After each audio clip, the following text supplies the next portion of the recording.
Wow! अमिलो भनेपछि त एकदमै मुखै रसायो। हजुर, अमिलो देख्यौँ कि हामी सबैको मुखमा पानी आउँछ। अनि फेरि हामीहरूले अमिलो त कसैले पनि मिस गरिँदैन, किनभने पर जाडोको महिनामा घाममा बसेर अमिलो खानुको मजा त बेग्लै नै छ।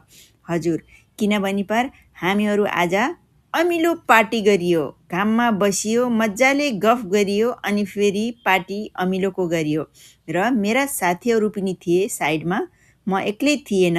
अमिलो त एक्लै खान सकिन्न, सबैले सेयर गरेर खाने चिज हो र यो चिज सबैले साथमा बसेर खाँदा एकदमै मजा आउँछ र भन्दा पनि मुखैमा पानी आउँछ।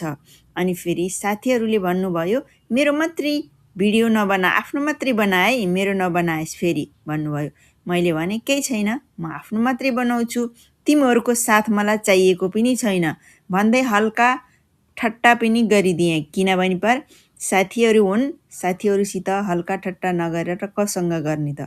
मैले पनि आफै खाएँ, आफै काटेँ अनि फेरि नुन खुर्सानीमा राखेर खाएको देखाएकी छु।